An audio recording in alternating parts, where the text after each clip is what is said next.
All right, we are still in the middle of chapter 9 of Mitzvahs Hamonos Elokus, the mitzvah of faith in God, and the Tzemach Tzedek's Derech Mitzvosecha. We are learning the Tzemach Tzedek's Maimer, even though today was his grandson's birthday, the Rebbe Rashab, Chav Cheshvan, which is why there's a Farbrengen after the class tonight. All right, last week, if you remember, this is what we did. Does everyone remember? It's clear, right? You could read. There's going to be a test. I'm going to hand out the whiteboards. I'm going to erase it. You're going to redraw it, right? So, this is what we're talking about. What we're talking about is the question of can God change his mind, or can God change his will, is really the way that it's put in Chassidus, because a mind is obviously comprised of many different parts and many different aspects. We're talking about God's will, what God wants. And we say in the prayers, we ask God to have a new will. May it be your will this, may it be your will that.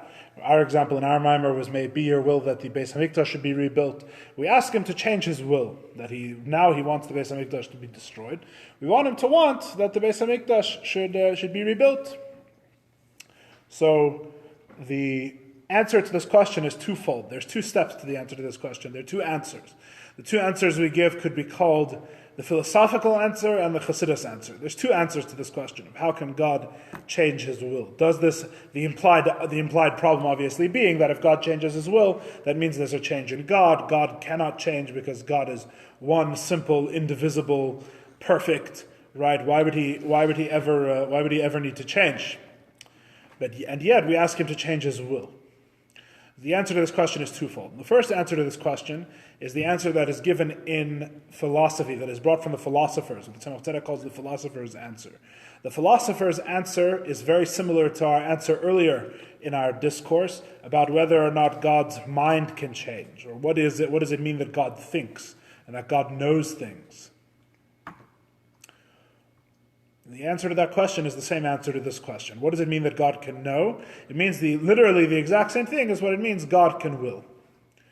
In other words, God neither thinks nor wills. He does not think and does not want. Rather, he has all of the advantages, all of the qualities of thought and of will and of every other quality that is existent within the world, but he does not have any of the deficiencies in those things that we have. In other words, he is able to know without a separate capacity for knowledge. We are separate from our knowledge. We know with what is called a knowledge that is outside of us. We know things by knowing objective realities, external realities, and this is a deficiency in our knowledge. Our knowledge starts at a baseline of ignorance, and we build up knowledge over time. Or so too, it's a lack of our will. We want things to some extent and are compelled in other things, and we exercise our will over time to lesser and greater extents. God has none of these limitations. God thinks without thinking and wills without willing. Or another way of putting it is that God knows by knowing himself, and he wants by wanting himself. Or another way of putting it, he is the knower, the knowledge, and the known. Or he is the desirer, the desire, and the object of the desire, as Maimonides would famously put it. In other words, his knowledge, the object that is known, and the capacity that he has to know it, the faculty of knowledge, the intellectual faculty, are all literally the exact same thing. They are one. They're not one in a unity. It's literally just God. In other words, they don't exist separate from God. There simply is God. And simply by Godding, he does these things. And therefore, similarly, he is the one who wills. He is the faculty of will, and he is the object of the will all at once. In other words, his will does not require an outside object. It does not require a separate faculty. He and his will are absolutely one, not two things which are united. He literally is his will. What the phrase "his will" refers to is literally just him, and there are no divisions in him. His will refers simply to God, just as his wisdom refers simply to God. God only does one thing. He gods. God is a verb, right, is the famous way of putting it. He simply gods, and everything else is Everything else everything is included within that. Everything is part of that. The only reason why we see these things as separate faculties, or as defined differently, or defined separate from one another, is because of the limitation of these things in our experience. And the philosophers would say there's no reason to assume that your limitations that separate these things and that lower these things down and make these things deficient exist within God. God is the perfection of everything. He has all of these capacities, but in a perfect, unified sense. He and his will are absolutely one. That is one solution. That is what we wrote on here. We called it Rambam, but really it's philosophy in general. We use the Rambam because he's our token philosopher in our discourse, right? He's our philosopher that we always use. So we have the Rambam. Also, it's his formulation, the knower, the knowledge, and the known, right? That comes from the Rambam. So, and also he put a big emphasis on negative theology, which is also mentioned here, right? The idea that you can only know God, you can only define God by what he isn't, but not by what he is. Right? So ultimately, let's get to that part then, before we get to the chart. So ultimately, what are we saying when we say God knows something, or God wants something? We do not mean that he actually knows in the positive sense. All we mean is that he is lacking the limitations of ignorance, and all other limitations that apply to knowledge. When we say God is wise, we don't actually mean he is possessing of wisdom, because God does not possess wisdom. God is his wisdom. Right? His mind is not like our mind. His thoughts are not like our thoughts. He knows not the way we know things. Right? This is all the philosophical explanation. Therefore, so too with his will, when we say that he wills, as the Tzemach Tzedek explains, all we mean to say is we're negating the fact that he is compelled. He is utterly uncompelled. That's what it means that he wills. But to say that he actually wills like a human being wills, even metaphorically, is incorrect. God exists beyond all positive description. We can only reach him through what's called negative theology, through describing what he is not. That's as much as we can know about God, according to the Rambam. And so, the answer to the question, this should all sound familiar, the answer to the question of how can it be that God changes his will, right, is that the fact that the change of the will is a problem is by dint of its human limitations. When we change our will, this implies a change within us. When God changes his will, there is no such thing implied, because God's will is not like our will. God wills simply by being himself, and his will is basically totally inscrutable. It's impossible to understand, but nevertheless, there's no reason to assume that this limitation, that he should be changed by the change of his will, changes him in any way, because we don't know what his will is, really. We have no conception of his will, and there's no reason to assume we understand his will. We know that he exists beyond our understanding, and therefore, basically, says the Rambam, this matter cannot be approached by the human mind. The human mind stops short before the ability to actually understand what it means for God to will, or what it means for God to know. That's the philosophical answer. So what we basically say is that the human mind, which we know, comes from the source of the human mind, which in turn comes from God's mind. And God's mind is not like our mind at all. And therefore, the conclusions we draw by looking at the human mind, trying to apply them to God's mind, is like the person who tries to find the aleph that's written on the board actually in the physical aleph, actually in the hand or in the mind that conceives of it, right? You're looking for the wrong thing. You're trying to understand God's will by our will. They're of two completely different orders. That's what the philosopher would tell you. You're simply making a category error. You think that the limitations that we ascribe to our will apply to God's will, when the truth is that God's will is of a totally different sort, and no limitations in the world apply to God whatsoever. Really. Nothing that we perceive as a limitation. That's the philosophical answer. Then we said that we began the Chassidus answer. We have a long metaphor for it today, which will take us into other interesting topics also. But without the metaphor, the Chassidus answer is more similar, is rather straightforward. And the answer is, it's a kal v'chomer. Right? You remember what a kal v'chomer is? We have it in Talmud. The kal v'chomer means the light and the more serious case.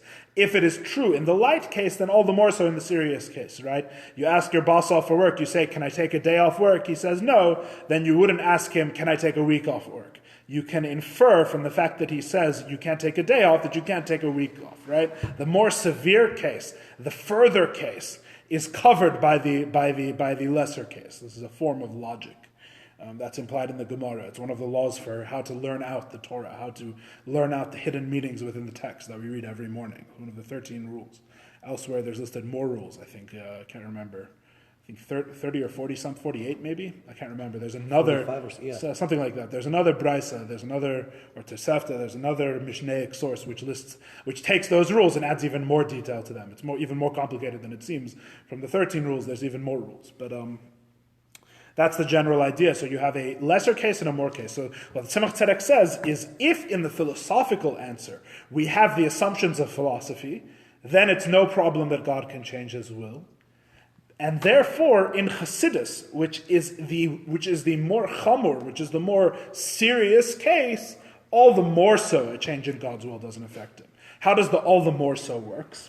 Because philosophy says that God's mind and God are synonymous, or the same thing. Right? Not even synonymous. They literally refer to the same thing. They refer to the same being or the same essence, God. Right? God himself and God's mind, there's no separation between the two. God is God's mind. God's mind is God. They're the same thing. The fact that the mind and God should be two separate things, they would tell you, is a human limitation. Right? Comes along Kabbalah, and Kabbalah teaches us that you have God himself, and then down here you have God's mind, which takes place, as we've discussed at great length in our discourse, in the Sfirot, in the world of Atzilus. Right? The God's mind, so to speak, is an emanation, is an expression of him. It is not united utterly with him himself. And therefore, it's an all the more so. Because if philosophy explains how even if when God's mind is God himself, the change in his will is not a problem. So all the more so, if God's mind is not himself, then if the will changes, why even assume God changes at all? Right? It's even more. If God's will and God were absolutely united and were the same thing, then a change in God's will would seem to be a problem for God. And the philosopher has to come and explain to you that no, you're assuming that his will has the limitations of our will. Chassidus comes along and says God and his will are not utterly united anyway. God's will as expressed in the Spheres, right? There's many different things referred to as a will, by the way, as a footnote, that works on different levels. We're discussing it at one level, at the level of the spheres. So as not to get confused. There's different types of will. Because you'll read about how will arose long before the spheres were created at a higher level. That's a separate discussion. We're discussing what's nominally called God's will for the creation. Like God wills there to not be a Beis HaMikdash, and then we ask God to change his will that there should be a Beis HaMikdash. Yes? So his will and him are not the same thing. There is him, and his will is an emanation. So why should we even assume that if the emanation changes, he changes? You see, so it's a two-layered explanation. The first layer of the explanation is that even if he and his will are utterly united, it's not a problem, because you're assuming that his will has the limitations of a human will, which it does not. There's no reason to assume that. And then at a second level, that very will, by the way, is not even him himself. It's an emanation. So even if it did change in some way like a human will, it would still not be it would still not be a problem, because it's not him. It's an expression of him. It's a ray of him. It's his light. Right? The change is not happening in God himself, in the Creator, who is totally one and cannot change, and totally simple, because Chassidus says that what is totally simple and totally one and cannot change at all is not his will, but is rather he himself. And the will is merely an emanation, is merely an expression, right? Into the vessels of Atzilus, into the vessels of the 10 Sfirot, as we've explained in earlier lessons. So the Rambam encapsulates God's mind as God himself. Correct. Whereas the Hasidus, yes, from Kabbalah, yes, draw the distinction by saying that no, God's mind is an emanation. Correct. So if one is a direct route, the Rambam's is a direct route to God himself. Yes, so to speak. And versus Hasidus draws a distinction. Yes. Almost. Between God and godliness. Water travels on a paper through chromatography. Almost, yeah. Okay. And why do the Hasidus need that distinction? Very good. Well, because let me get back to what I was going to say, and we'll get to that in a second. So the reason why this is all quote unquote important, right, is because in the middle here you have a meeting place. And the thing is that philosophy, the Rambam and Chassidus, are using two different tools here to understand God. Chassidus is using Kabbalah, which is received wisdom, prophetic, mystical wisdom. It has nothing to do with human understanding. This is something that was given over. It's not something that was invented by a human mind. It's something that was received by a human mind. That's why it's called Kabbalah. Kabbalah literally means received.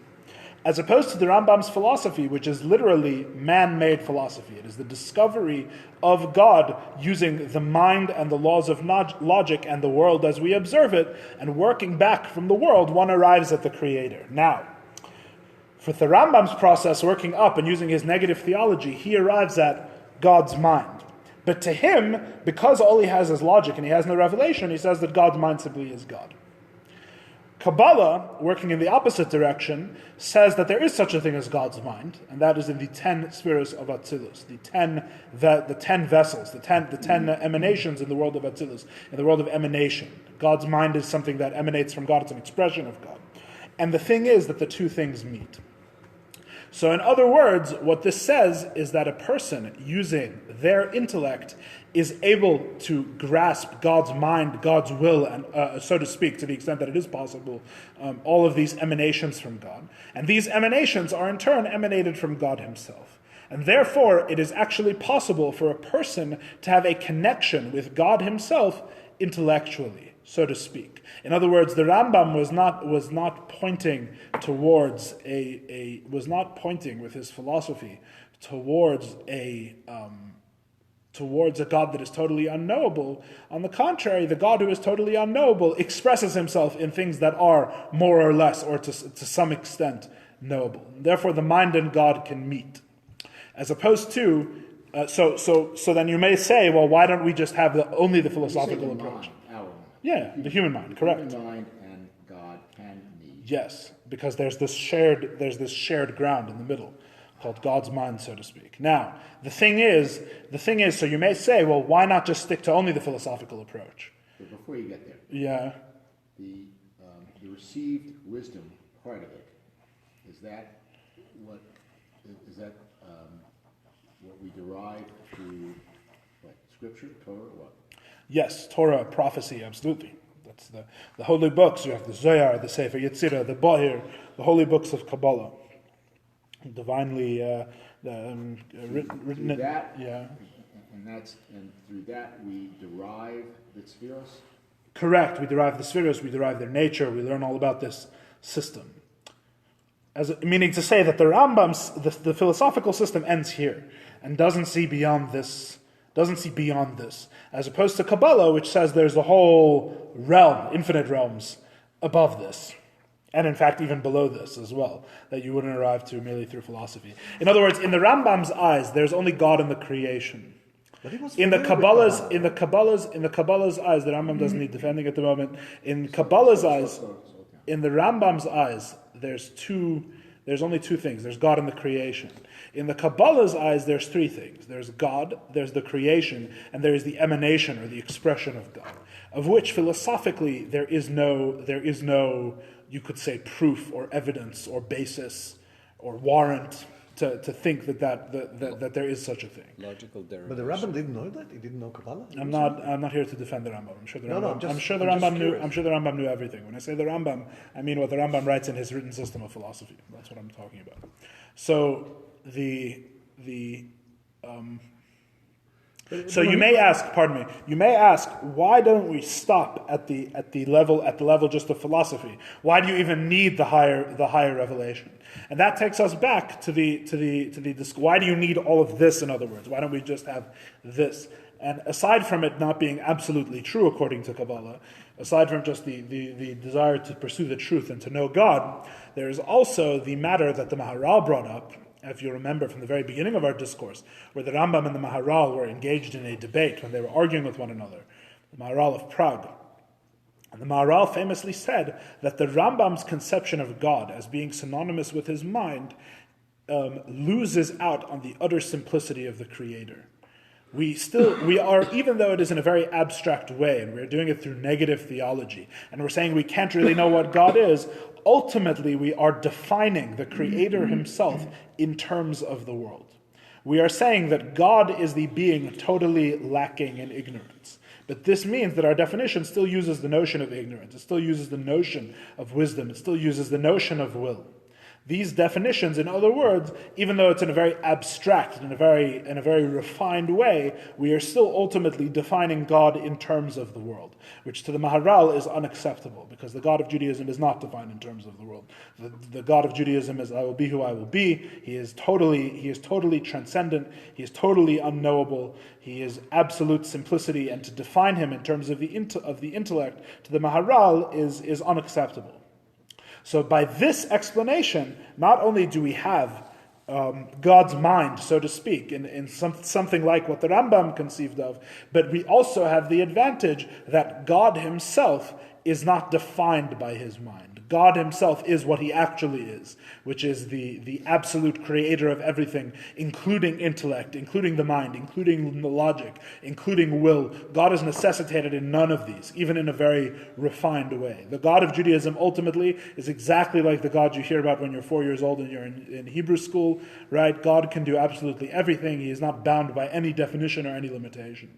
And that sort of God you do not reach through philosophy, because philosophy, by the very nature of its explorations, is limited by the laws of logic, by definitions, by mind, by will. These things are all terms which have meanings under philosophy, and therefore to reach God, to abstract God away from them, you're ultimately always defining God in terms of meaning, even if you're negating the meaning, even if you're saying that God is more than my intellect, or beyond my intellect, or he's not limited by the limitations of my intellect. All of these are ultimately defining God in terms of the world, which is a limitation on the pursuit of philosophy. The advantage of revelation, the advantage of the Kabbalah and the received wisdom, is that it is not bound by any of those limitations. We can say God is absolutely removed, absolutely simple, defined by nothing, not even in negative terms. He is absolutely undefined. He is just God, as the Maharal said. What's the disadvantage? The disadvantage is that once we say this, we now are not quite sure, number one, how God interacts with and creates the world, which is more or less the same thing. And number two, we don't understand God at all. God has become completely separate from us. And therefore, rather than throw away the philosophy, we can synthesize with the philosophy. We don't throw the Rambam out. The Rambam is right, but he's right only to a certain point. And really, this was the argument of Chassidus. This is the argument of Chassidus Chabad. This is the whole idea. The whole idea is that there's a synthesis present here. You don't have to abandon the intellectual way of understanding. You don't have to abandon your idea of understanding God at all, just because he's totally transcendent and removed and totally undefined, because God does have emanations. He does have expressions. He does have a way in which he, so to speak, communicates and gives himself over to us. And by understanding that, because his light shines within those vessels, we are able to grasp God himself. So in other words, we have it both ways. We have the understanding of philosophy, and we have the God, the true God, the God who is unbound by any definition whatsoever, of Kabbalah. And this is Chassidus. We have both. We have it both ways. So the real point is that God can know the mind of man, regardless of whether man can know the mind of God. Correct. But we are enjoined to know God. It's a mitzvah in the Torah to know God. So we must make the effort. Yes, absolutely. According to our abilities is our obligation, right? It says in Pirkei Avos, "Lefum gamla shichna," right? According to the camel is the load, which is this exact point. All right. So we understand why it's a kal v'chomer, why it's an all the more so. Yes, why Chassidus has or Kabbalah really, Chassidus slash Kabbalah has an even more so answer to the question. If we can answer it according to philosophy, all the more so we can answer it according to Kabbalah. That's understood why it's an all the more so, right? A quick reminder, just in case, that because philosophy says that it's not a problem it's not a problem of God changing if his will changes, and that's true even if God and his will are literally one. Because the limitation that we think that a will means that if the will changing means a person has to change is a limitation of our understanding. It's not a limitation of will inherently. God can will and change his will in such a way that he can will. It's kind of unclear exactly how to phrase it, but he wills by willing himself, and from that change can come out, and it's not a contradiction, because he's God. That it must be a contradiction is a limit of our will. Then Chassidus and Kabbalah comes along and says, all the more so if his will and him are not the same thing. His will is an emanation. So obviously if the emanation changes, that doesn't mean he has to change. It's an even further remove. Not only do we not understand God's will at all, but even if we did understand it, and even if it did change, the will is only an emanation. It's not him. So the fact that God doesn't change is unaffected by his will changing. But that can be a hairy and scary situation. Because now you're sort of saying that his will can argue with God. Very good. That's not exactly what we're saying, but very good. The point is generally well taken. The point is that this is implying a big separation between the will and God. The will is just sort of out here operating on its own. In other words, the will can change, but God doesn't change. So that's why we have Mishalim. That's why we have today's class. We have some explanations from the Tzemach Tzedek to try and better understand what this means. That according to that according to Kabbalah, his will is only a limb. It's not. It is only a garment. It's not a limb. Controlled car. The car doesn't go anywhere without the radio telling you. You would think, yeah. Let's see, page 276. Page 276, 4 lines down. We have just finished saying that according to Kabbalah, his will is not his body. It is not totally one with him, as you may think. It is rather only a garment. And garments can change without changing the person. Yes? We are 3 lines down on page 276. Sorry, 4 lines down, pardon me. Ubira inyan yuvana derech mashal. The explanation of this idea can be understood through an analogy. What's the analogy? What's the idea? First of all, the idea is that God's will is not totally one with him, but rather his will is only like a garment, that the will can change, but God himself does not change. So this will be understood through an analogy. Mimasha anu reim shinui hislabshus levushim shenim gamken legabe keiches hanefesh. From this that we see the changes of different enclothements with regards to the keiches hanefesh, with regards to the faculties of the soul.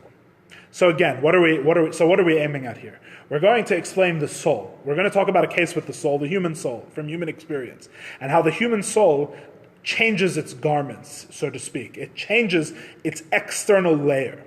And this is going to be a metaphor for how, and yet the soul remains the same. And this is going to be a metaphor for how God remains the same, and yet his will changes. That's going to be the metaphor, okay? So what's the metaphor from the human soul? If it's a metaphor from the human soul, we should all be able to understand it from direct human experience, right? You would think. Let's hope, right?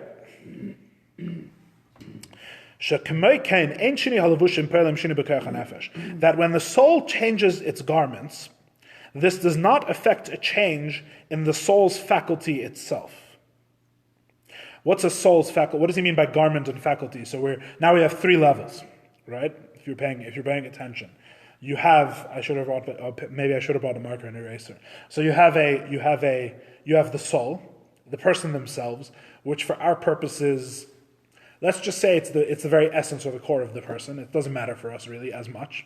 You have the faculty of the soul. The faculty means one of the soul's abilities to do something distinct from the others, right? Like the soul has a capacity to will, or the soul has a capacity to think, or the soul has a capacity to feel. And these are further subdivided like the 10 spheres. Thinking is really 3 things, and emoting is really 6 things.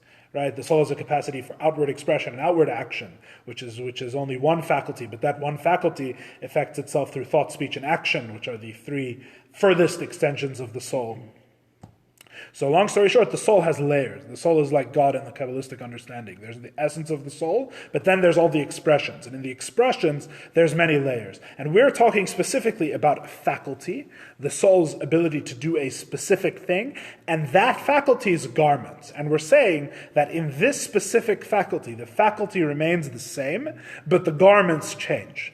And just like this, you have God whose garments change, and yet he remains unchanged in his will. What's the example? A person has Chachma v'seichel lichtev. A person has wisdom and knowledge, intellect, how to write. A person knows how to write is the metaphor. L'schakem b'meleches hakasiva, and to be wise. He translates here, deepen his knowledge in the art of writing. La sesa al buria, to do it clearly and to do it well. So in other words, first of all, this may itself require a little explanation. Writing is an expression of intellect, right? Even though to us it feels almost automatic. At some point in the past, we spoke about this already, about the writing of Aleph on the board, right?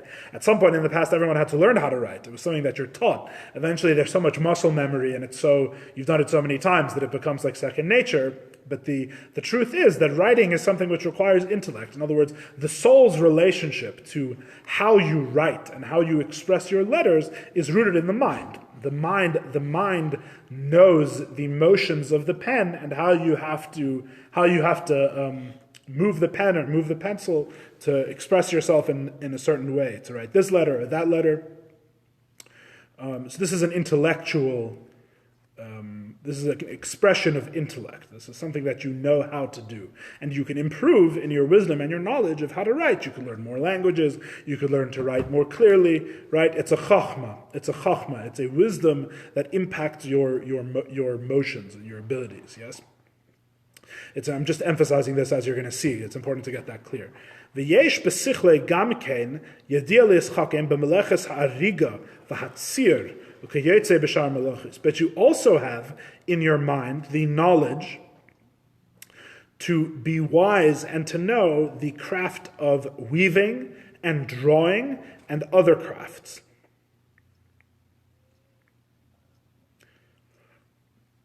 So your mind doesn't just know how to write, it can also know other things, right? These are all things you do with your hands, right? Which is the emphasis. That's the lavush. The lavush is things you do with your hands in a mindful fashion, right? So you have your mind, and your mind expresses itself through your hands. But there's many different wisdoms, right? A person who writes beautifully doesn't necessarily weave beautifully, doesn't necessarily draw beautifully. These are three different things that a person can know how to do. You have the essential knowledge of how to use your hands, and even deeper than that, you have an essential seichel. You just have your knowledge as it simply is.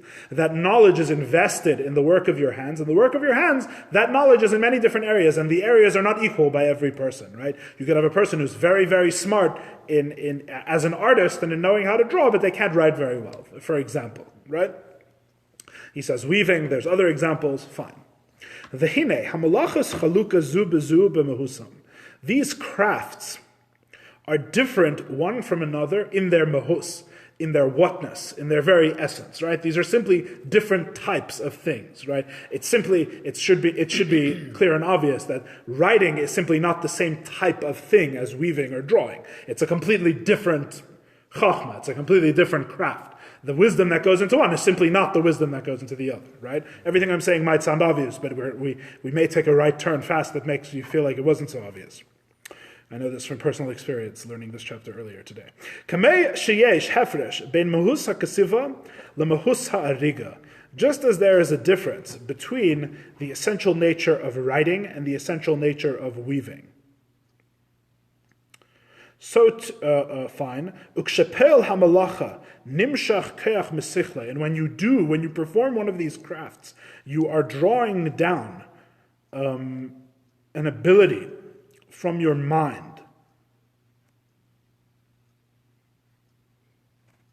And even though certainly, obviously, the physical matter with which you're working does not exist in your mind, as we said before, right? It's beautiful because it's really an extended metaphor of earlier, right? We said before, the aleph doesn't exist in your mind. What was that a metaphor for? Between God's... That the philosophical approach says that your wisdom is not like his wisdom. Yeah, correct. So the aleph doesn't exist in your mind. So he's saying, even though the actual physical thing you're working with, the letters or the thing you're weaving or the paints or the picture, does not exist literally physically in your mind, obviously. Im kol zeh, nevertheless, sibos hahefref shebenayim yishave tchila b'mahus haseichol hape'elam. The cause of the difference between these different crafts materializes maybe the wrong word, is created, exists, comes into existence first in the mind of the one that does them. In other words, a person may think, you may never have thought of this before, but I think it's a fairly obvious point once you understand what he's saying, is that a person may think that the difference between writing and in painting somehow comes out in the actual material of the process, right?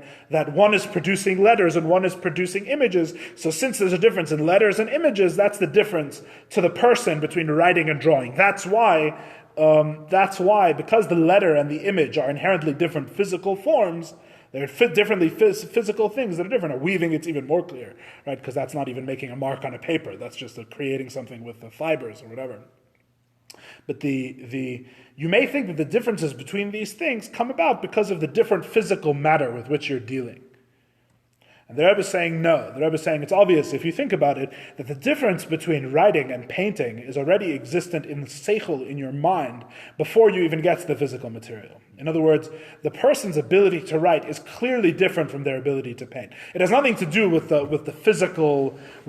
actual physical materials. It's not like I know how to move a pen, but I don't know how to move a brush, like something like that. Totally right? two different intellectual capacities. Correct, exactly. The difference between them arises in the mind long before you ever get to the actual physical thing. A person simply has a way of thinking about writing that can make them good at it, but they don't have that way of that. They're not as good, or their mind doesn't work as well in the way of thinking about painting. The difference is not in the material. He's saying the difference is obviously in the mind's ability, and this existence is the difference is pre-existing before you ever get to the actual physical act. Right? The mind obviously does not conceive of writing and conceive of painting in the same way. The person has different faculties in his intellect, we should say this delicately because he's going to explain it very specifically, but the way the person's intellect deals with writing and the way the person's intellect deals with painting simply is different by nature of their very essence. Writing is a different sort of thing than painting, and the intellect grasps the two things differently. Yes? That's not strictly true. Pardon? That's not strictly Why? true. Because you're making the assumption that every hand can do everything. I'm not sure I follow. So what I'm saying is some people may have a hand that's built in such a way that it's very good at writing. No, we're not talking about got technical. fine motor skills. No, we're not talking about technical. We're not talking about technical bodily differences between people, which certainly exist, right? Some people have hands. Some people don't even have hands, right? That's not what we're talking about. We're talking about all things being equal, right? In one person who is a functioning person, the body is at a certain baseline level of functionality. He's still, even if the body is completely functioning, not necessarily is the person a talented writer or beautiful at writing calligraphy, and he's also a talented weaver or stitcher or knitter or something like that. These are simply different abilities. And some people have God-given talents for one. The mind grasps it better. The mind understands it, understands how to do it in a better way than it understands the other things. That's what we're saying.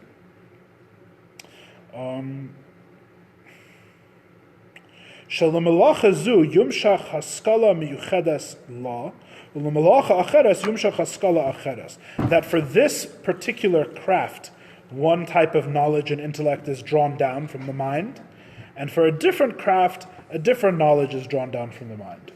Therefore, the nature of the crafts vary. So the variance in the person's ability to apply himself to the craft exists in the mind, not just outside of the mind, not just in the physical matter. However, it is impossible to say, from the other end, that these are two different faculties of the soul, right? This is where I told you it's not going to be. It's going to the right. You have to watch out for the turns here, the twists and turns. Okay, so you have one faculty which is intellect, which deals with writing and drawing differently. You do not have a writing faculty and a drawing faculty. That's what the Tzemach Tzedek is saying.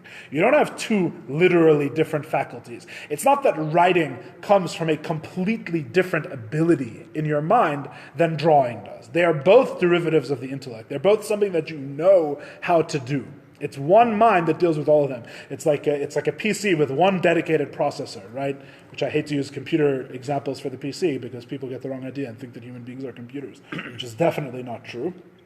But it is a good example, right? The whole idea of the general processor for the PC, right? The whole idea of what Intel makes or what AMD makes, right? That goes in your central processing unit is that they make one machine that can do everything fairly well, right? And then you'll get specialized processors, like you'll get a special graphics processor, which is very good at doing graphics, but that's all it does really well. If you want it to do general things like run your operating system, it's very inefficient. Right? So you have specific tools made for specific things. The person's intellect is one processor. There's one unit. I still feel dirty talking about it this way. I don't like this metaphor, but it is a decent metaphor. There's one mind which does many different things, and it's not different minds. You don't have different intellects. You have one intellect and one mind that relates to different actions differently. It relates to writing in one way and to drawing or painting or weaving in a different way.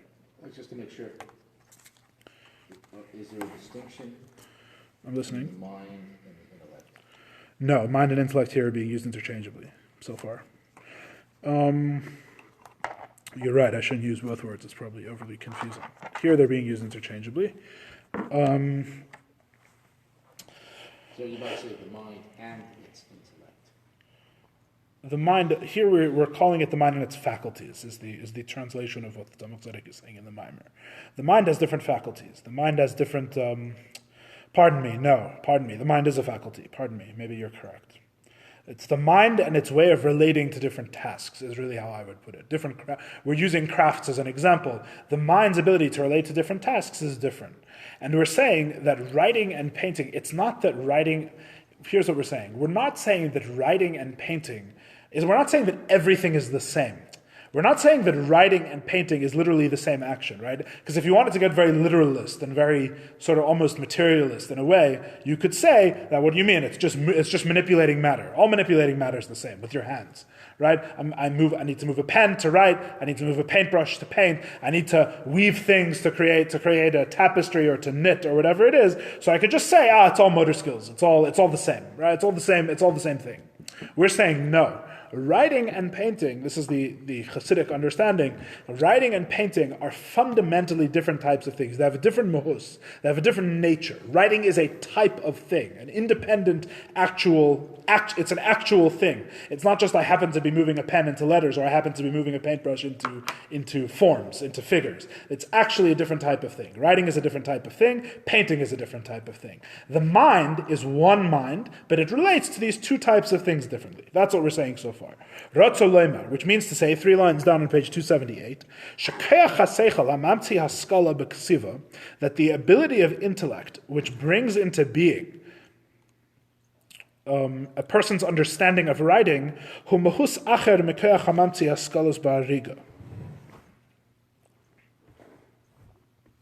we cannot say that this is a different essence, a different mahus, a different type of thinking than what brings about the knowledge of how to weave. Right? He's saying the example of what it's not. He's saying this is how it doesn't work. It doesn't work that these are literally two separate powers of the soul. Your soul has an ability to weave, which is totally different than its ability to write. It's not. These are both intellectual. Really, the ability is too broad. We should say it's not that the soul has an understanding of writing and an understanding of weaving, and these are two different abilities of the soul to understand. The soul is one. There's one soul with one seichel, with one ability to understand. So then the question becomes: whence this difference? Where does it come from? The difference. How come I can write so beautifully or I can paint so beautifully, but I can't do the other one? Right? Where does the difference come from? Because it's the same mind. It's one mind is what we're saying. There's not multiple minds for multiple things. Even though the multiple things are actually different and multiple things. They're actually different pursuits, which are essentially different. There's not different minds for them. So then where does the difference come from? Right? The reason why this sounds confusing is because we haven't painted the whole picture. Once you paint the whole picture, it's actually much more simple. So let me just go further. It seems to be, from the way things appear, says the Tzemach Tzedek, that there are differences between people. This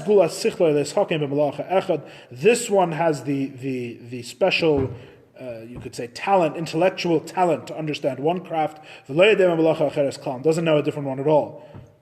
And his fellow will be the opposite. This one knows how to write and not paint, this one knows how to paint and not write beautifully, as a craft, right? And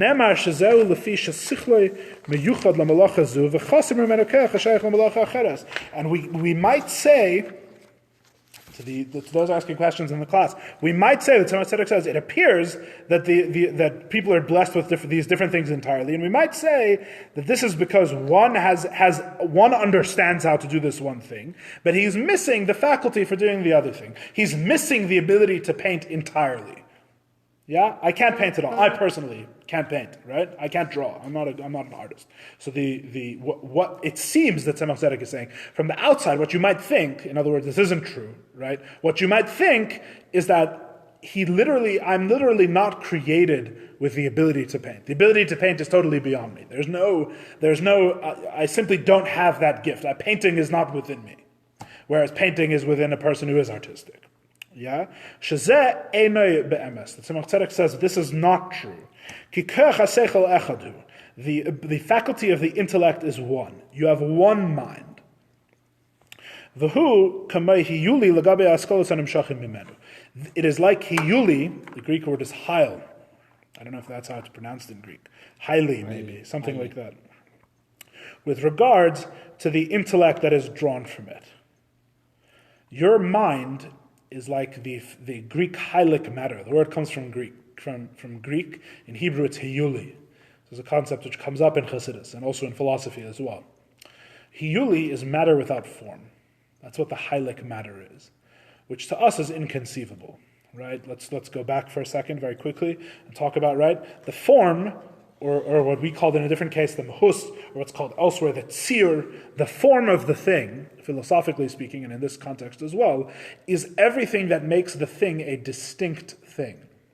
Right? So in one sense, what makes the cup the cup? The fact that it's within this shape, right? The fact that it's in this particular shape and in this particular configuration makes it a cup. If you're in a different configuration, you can make a chair out of styrofoam, right?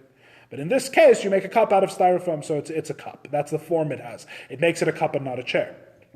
Then you go even one level deeper, right? And you have you say, but the styrofoam itself is a form, right? The atoms or the molecules or whatever are arranged in a certain way, right? In order that they're styrofoam and not leather, right? But so styrofoam is itself a form.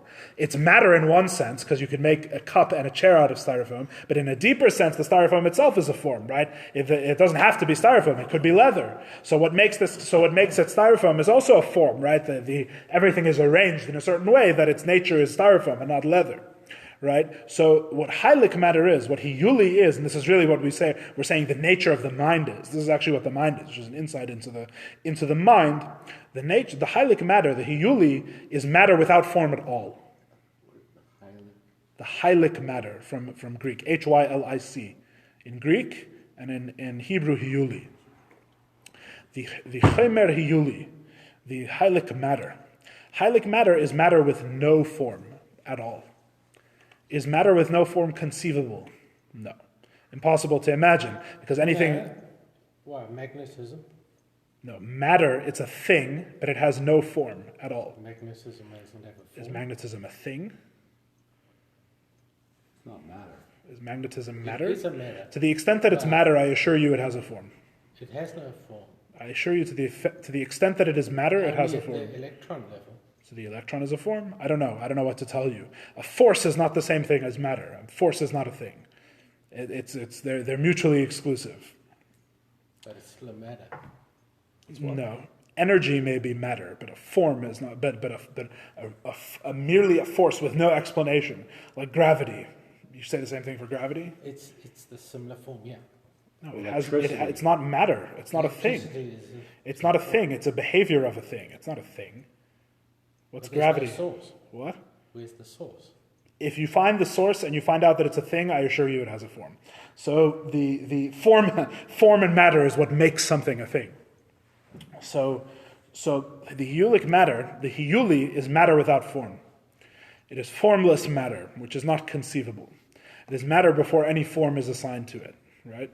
which is very hard to In what conceive world of. are we talking about here? Chassidus does assign it to a world, and philosophy has a whole other thing with it, but it doesn't matter. The point is, think of it as a concept. Think of it as a thought experiment, right? The mind, we're saying, is hiyuli. The mind acts like a yuli. The mind is a matter without a form. In other words, the mind matter. We're not saying it's physical matter. That's not what we're saying.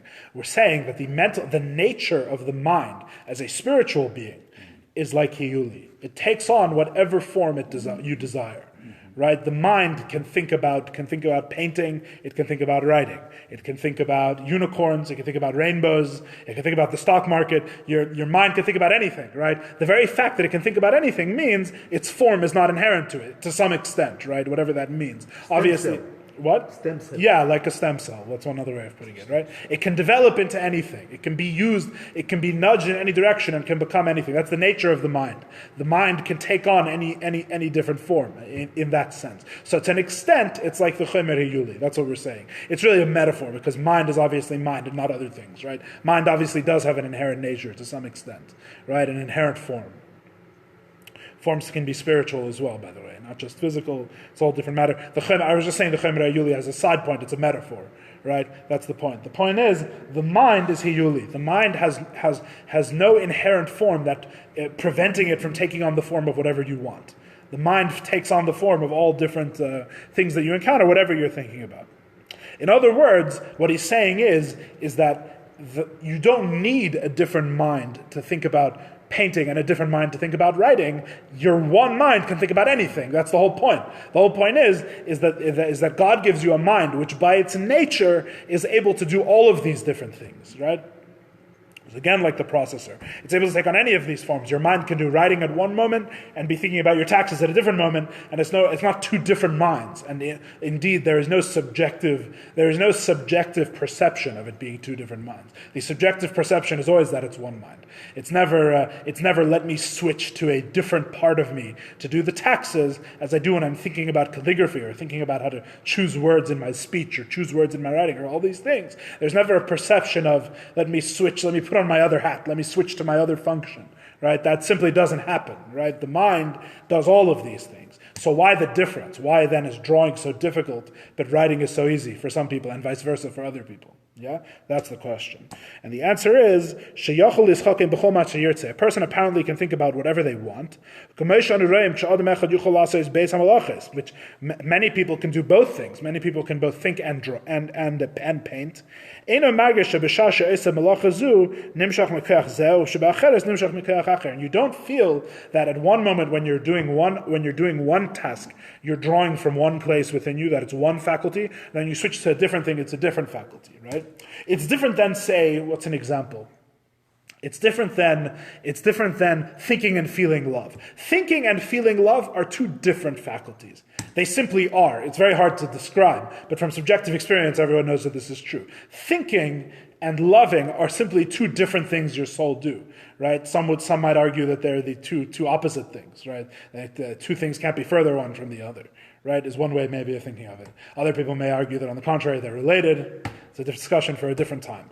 The point is that thinking and feeling love are clearly two different things your soul does. Whereas thinking how to draw and thinking how to paint are not two separate faculties. And the Tzemach Tzedek is saying from subjective experience, this is obviously true, if you think about it. That's what Tzemach Tzedek is saying. Everything obviously comes from only one faculty, which is his ability of wisdom, his ability to think, his mind. But the fundamental point is that in truth there is only one intellect that's able to do all of these different thoughts. And we call it highly, right? We call it formless. It's able to take on all these different forms. And the thing with which that a person is thinking is like a garment. Now we get to the point of this whole metaphor. The thing that a person is thinking about is like a garment, right? So there's two separate things. A person might think that they're only one thing, but Tzemach Tzedek is saying if you really think about it, you realize there's two separate things. There's your mind, which is one thing that's able to take on many forms. And when it takes on a form, what relationship does the form have to your mind? When your mind is busy thinking about how to paint, what is painting to your mind? On the one hand, it is not the essence of your mind, because the essence of your mind is hiyuli. The essence of your mind is to be able to be anything. Painting is not the essence of your mind. The essence of your mind is hiyuli. The essence of your mind is its ability to take on many different forms. So what is painting? Painting is a garment to your mind. It's an external, it's what's called in Chassidus a levush, or it's called elsewhere a vessel, a kli. It's a vessel for your mind. It's something that your mind engages in and expresses itself through, but that is not your mind itself. It is external to your mind, so to speak. External in terms as compared to its essence. Right? It's obviously your mind that's painting, but what is painting to your mind? It's one of theoretically an infinite amount of things that your mind can think about. Right? Painting is just one thing. The mind at its essence is hiyuli, is formless matter. The painting is one garment, is one thing that your mind gets involved in. And the thing about garments, the reason why the word is garment, and garment is the metaphor, one of the reasons is that garments can be switched. A person doesn't change their body, but a person does change their clothes. Clothes you can take off, you can color, you can dye, you can change your clothes. Right? In other words, the point is that it's a vessel for the mind that is not sticky, it's not persistent. The mind can let it go and think about something else with great ease. You just drop one thing and pick up another. Like garments, it just takes off one shirt and puts on a different shirt. Right? So the mind, here's the point, which is going to explain at even more length. The mind does not change. Your thought does not change. The thought remains hiyuli. The thought remains a matter without form. What changes about you, what changes with regards to your mind, is which garment the mind is invested in right now. But the mind does not change. There's just a tremendous range of garments. Yeah, absolutely. All the different types of things. Also infinite, because yes. It can't be infinite. So how would you? Well, individual thoughts or things to think about are theoretically infinite, right? So how would you explain talent? We're going to get there. I told you there's more. Should we keep going or should we stop? I know there's a Ferengen, but no one's here. No one's here. Keep going. How long do you need? Yeah, but you're going to stop in the middle of something. Okay, so let's not stop in the middle of something. Let's go a little further. If no one minds. Okay. So the thing that you're thinking about is like a garment for your mind. And when you place the garment before the mind dresses itself. Say that again? When you place the garment before the mind, it's metaphorical, right? The mind dresses itself. That's what it says. Right? The mind puts on the clothes. I put a painter's smock and a beret in front of the mind, and the mind gets dressed, right? It's wearing its painter's cap now. It's literally like putting on a garment. It's not a big deal. The mind itself doesn't change. Same person, different clothes, right? The mind by its nature can be anything, right? The mind by being formless matter. Another way of saying this connects back to the Aristotelian way of describing it. But another way of saying that it's formless matter is to say that it has potential for everything. It's a different way of saying it, right? Because what makes actual is the form. The matter has all the potential. Right? Once the matter attains a certain form, that becomes an actual thing. So the formless matter means that it has infinite potential. It can be anything. It's not limited in the types of things it can be, right? As opposed to, say, any actual physical building material, there are limits to the type of thing that it can be, right? If you build something too high or too much or in too hot a temperature or too cold a temperature, it breaks. Right? The Chemer Hiyuli has no such limitations. It doesn't have the limitations of any form or being any type of material. It has the potential for anything. That's a different way of saying it. So the mind is like that. The mind has the potential to be anything, and when you put the garment in front of it, it wears the garment. V'hainu meaning that the mind thinks about the craft of writing, calligraphy, when he wants to. And according to the form of the garment, so too will his thoughts be. So in other words, according to the task of writing, that is what you think about. That is what your thoughts go on, according to the nature of writing. You will think thoughts that are specific to, that are inherent to writing, that are different than the thoughts you would think about weaving, for example. Because that's a different garment for your mind. V'lechein, therefore, yumshach mikol echad ve'echad pe'ula miyuchedes machmas shinui halevushim. Therefore, there is drawn out from each and every individual, from each and every garment, a specific action. No. Yeah, a specific action because of changing the garments. V'im kol zeh, l'gabe ha'seichel atzmei ein shinu mihiyoisem islavish b'ksiva ba'ariga. So you do a different action based on the different garment, and the different garment gives you different thoughts, whether you're thinking or weaving, right? So that's the first point. You do different action based on the different garments in which your thought is invested right now, in which your thought is quote-unquote dressed right now. But the mind itself is formless matter and can put on any of these things. And therefore we have the next point, which is v'im kol zeh, all this notwithstanding, legabe haseichel atzme, with regards to the mind itself, from the mind's perspective, so to speak, ein shinu miyosem islavish b'ksivo ba'ariga. There is no difference to the mind itself, whether it is invested in writing or in weaving. Except for one thing. Yeah. There's an inherent feedback to the mind. For example, if you dress differently, as to how the mind perceives the dress. If you, for example, if you're wearing something that doesn't match, The clothes are just a metaphor. Dissonance. You know the clothes are just a metaphor, right? I understand. Yeah. But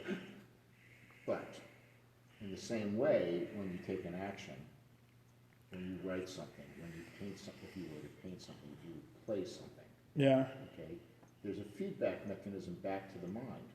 No, that's true. That's true. Absolutely. But the question is, to what extent is there a feedback mechanism? That's exactly what we're about to say. It's exactly what we're about to say. In other words, it's not that the mind doing these things doesn't make any difference. Obviously, the mind is different when it's obviously different for the. Say, well, the fact that the mind can do whatever it wants. No, it's obviously different when the mind is invested in writing and the mind is invested in weaving. What we're saying is that from the mind's perspective, to the mind, the act of investiture between the two is not different. The act of investiture of the mind between writing and weaving is not different. So it's just like the ratzon doesn't change. What? Just like the ratzon doesn't change. We're not getting to the nimshal yet. I'm just trying to say the mashal. For goodness sake. Asked Ronnie before when he was saying smart things. I'm just joking. I don't remember. This that one person is more talented for one thing than for one craft than another. That a person is more talented one from the other. So the question is, right? To the mind, it makes no difference. The mind invests in one thing or another with basically the same difficulty, the same action. To the mind, it doesn't make a difference, right? So if to the mind it doesn't make a difference, the question is, so how come I'm so bad at drawing? Right, but maybe I'm good at calligraphy, or vice versa. Right, where do these talents come from? What we call a talent, what we call a person is mesugal. That person merits to a specific chush. They have an ability in that area. Yeah. It's because, number one, he recognizes the work more. That's called practice or experience. I think it's what it means. Recognizes the word? Yes, in other words, it's more familiar to him. But you start blank to begin with. That's true, and that's why there's a second part. Well, V'yodea halavush b'tov, and he knows this garment well. What does that mean? Eich lahalbish bayas haseichel. He knows how to invest the mind within it. Masha'en ken lagabi hasheni she'yodea b'tiv lavush acher yoser. As opposed to a different person, he knows a different garment better. The essential act of wearing clothes is the same, right? I wear one shirt, I wear a different shirt. It's just wearing it. It's the same. It doesn't matter what the shirt's made out of or what it is. However, different people know how to squeeze themselves into this garment or that garment better than other people. And one may have an affinity for this garment more than the other garment. In other words, the difference is not Where's the this difference is Where does this affinity come from? It's according to the nature of the garment. So Atayat Neshama כאילו? Nature of the No, garment. it's according to the nature of the garment. There's different type. The seichel, it's true that the seichel can invest itself in any area. The mind can invest itself in any area equally. But the thing is that the simple act of investiture doesn't mean that it fits with the mind 100%. You understand? There's two different things. There's the fact that the mind is involved in this, right? For example, every kid in the math class is sitting and is now involved in math. Right? Everyone can think math. And thinking math is not like it's a separate power. You have a mind, you're a fully functioning human being, right? So you can think about math. Everyone can think about math. There's no special bar for entry. The mind invests itself in math just like it invests itself in every other subject in school. However, when it comes to math, some people have an issue, right? So the thing is that some people, when it comes to math, and math it could be anything, right? Different. This is why people are different. That applying their mind to that garment is difficult for them. They can do math. They can think about math. They can think in a math mode, but their mind is not configured in such a way, or better, the garment is not configured in such a way that their mind is easily able to access it, to embody it, to use it. Right? So you have a vessel. The vessel is according to the different pursuits that a person can take. The vessel is what changes. The mind doesn't change. But according to the vessel, that's what makes the mind work with it easier or more difficultly. So my garment of math could be different than your garment of math. Right? But that's not inherent. That's not inherent to the mind, though. In other words, not the way that the mind itself is. It's something that the mind uses. It's something that the mind does, but it's an external aspect of the mind. It's like a plug-in or an adapter. It's something that the mind, which is general purpose, expresses itself through.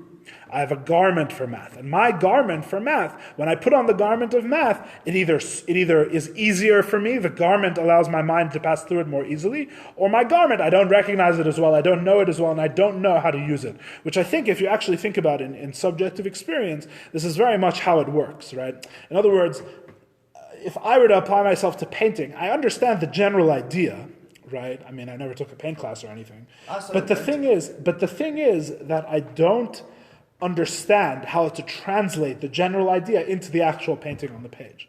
Right? There's a block there. I understand what I have to do generally, and I understand that these steps lead to certain colors. There's some kind of a... The mind is prohibited or held back by a garment that is not good enough. You sometimes have a garment that's better, sometimes a garment that's worse, right? Good enough. The garment is different, and these garments are all in these different areas. Yeah, it's changed. Of course, Of course, the garments are different. Right. So the mind has the ability to become anything or to wear anything, right? But for each person, the process of becoming everything is hindered by a more external aspect of the mind, a more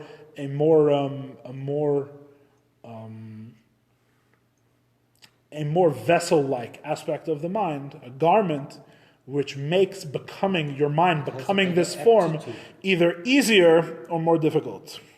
But you're making an assumption that we all start off with exactly the same mind. No, I don't. It may be the same mind, but I'm not. You're inborn with different capacities for these different capacities for different things are inborn. In many cases. The assumption is that everybody has a different mind. Yeah, exactly. Yeah, but then those capacities are... A fully functioning human being has one mind.